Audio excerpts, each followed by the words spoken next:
अपनात्माओं, आप जी को सुबह भी एक रहस्य उद्घाटन किया था, अब फिर करते हैं थोड़ा, क्योंकि परमात्मा की दया होगी आपके ऊपर ही विश्वास दृढ़ हो जाएगा।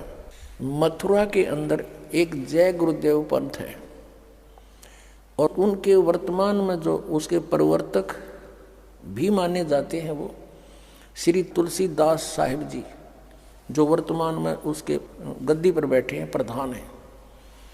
और ये इनका पंथ भी शिवदयाल जी से ही लिंक्ड है। शिवदयाल जी से यानी आगरा से ही आए हैं। गोरेलाल जी इनके गुरुजी थे। किसके? इस जय गुरुदेव पंथ के मुखिया के, तुलसी साहिब जी के। इनकी एक पुस्तक है जय गुरुदेव की अमरवाणी। जैसे आज दिन में भी दास ने बताया था कि ये पुण्यात्मा थे, पिछले संस्कारी थे, आगे इनको कोई संत ठीक मिला नहीं। ये पूर्व जन्म के संस्कारों से इनके वचनों में भी शक्ति होती है, छोटे मोटा लाभ भी कर सकते हैं, ये भूत भविष्य का कुछ जानकारी भी दे सकते हैं। एज ए भविष्यवक्ता भी इनकी बुद्धि काम कर जाती है। तो इन्होंने एक भविष्यवाणी की है सन 1971 में, वो पढ़ कर सुनाते हैं इन्हीं की पुस्तक में। देखिएगा, जय गुरुदेव की अमरवाणी भाग 2। ये कहाँ से छपी है? ये है ये महात्मा बाबा जय गुरुदेव जी महाराज। इनका असली नाम है परम संत तुलसीदास जी महाराज। विश्व को शांति अब इन्हीं से मिलेगी। ये इनके सेवक लिख रहे हैं इनके बारे में। यहाँ देखिएगा, जय गुरुदेव की अमरवाणी सहकारी सदाचारी बाल संघ से संकलित, प्रकाशक दिव्या शर्मा, 88 साकेत कॉलोनी, मथुरा, उत्तर प्रदेश से। ये मुद्रक है अर्जेंट प्रिंटर्स, पुराना बस स्टैंड, मथुरा, उत्तर प्रदेश। इसकी पृष्ठ नंबर हम आपको 50 पर ले चलते हैं। ये 50 नंबर पृष्ठ है। यहाँ देखिएगा, सहकारी पत्रिका के 7 सितंबर 1971 में इन्होंने अपनी स्टेटमेंट दी है, यानी प्रवचन किए 7 सितंबर 1971 को। किसने? जय गुरुदेव वाले तुलसीदास ने। यहाँ लिखा है, हम थोड़ा सा पढ़ेंगे। वह अवतार जिसकी लोग प्रतीक्षा कर रहे हैं वह 20 वर्ष का हो चुका है। दास का जन्म 8 सितंबर 1951 को हुआ था। मुझ दास का जन्म तो 7 सितंबर 1971 को दास पूरा 20 वर्ष का हो गया। 8 सितंबर को 21वां वर्ष लग गया। अब ये क्या कहता है कि वह अवतार जिसकी लोग प्रतीक्षा कर रहे हैं वह 20 वर्ष का हो चुका है। यदि उसका पता बता दूं, 1971 में कह रहा है कि आज जब मैं उसका पता बता दूं तो लोग पीछे पड़ जाएंगे। अभी ऊपर से आदेश बताने के लिए नहीं हो रहा है। मैं समय का इंतज़ार कर रहा हूँ और सभी महात्माओं ने समय का इंतज़ार किया है।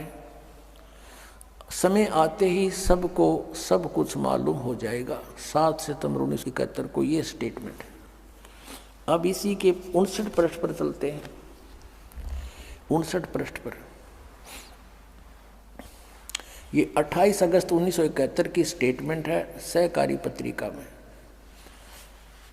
यहाँ कहते हैं, वह महापुरुष का जन्म भारत के वर्ष के एक छोटे से गांव में हो चुका है और वह व्यक्ति मानव इतिहास का सबसे महत्वपूर्ण व्यक्ति बनेगा। उसे जनता का इतना बड़ा समर्थन प्राप्त होगा कि आज तक किसी को नहीं मिला है।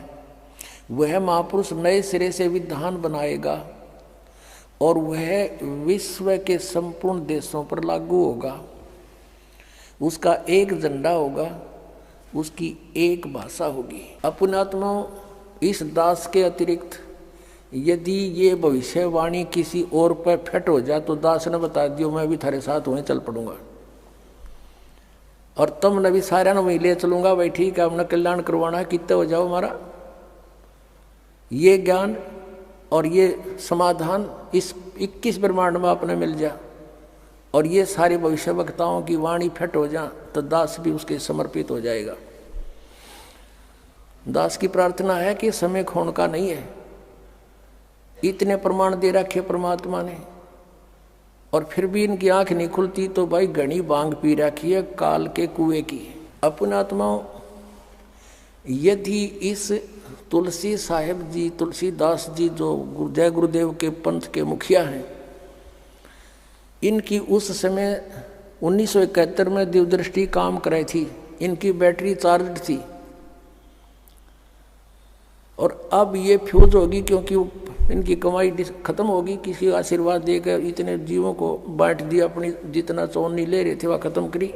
यदि आज इनकी दिव्यदृष्टि काम करती है, कर रही है, तो ये बता देना चाहिए कि वो संत ये है। सब इतिहास आपके सामने रख दिया। और वो समय दूर नहीं, क्योंकि 600 वर्ष पहले परमात्मा ने कहा था कि धर्मदास कहते हैं कलयुग बीते 5500 पाँचा, और तब मेरा वचन होगा साचा। अब 5505 वर्ष कलयुग बीत चुका है। अब उससे आगे चल पड़े, क्योंकि सन 2001 में 5505 हो जाते हैं, और उस समय से ही ये हमारी जो 2001 में दास ने सब सदग्रंथों के अंदर परमात्मा की महिमा को ढूंढा, खोजा और आपके रूबरू करा दिया। और फिर कहा कि पूरे विश्व में धर्मदास एक कबीर परमेश्वर ही रहेगा, और पूरे विश्व में शांति छावेगी। इस माया की दौड़ खत्म हो जाएगी, क्योंकि एक ऐसा विधान बनेगा, वो वैसे किसी पर कोई थोपा नहीं जाएगा। ज्ञान से आपको समझ में आएगा कि हम किस लिए सारा जीवन व्यर्थ करते हैं कोठी महल बनाने में।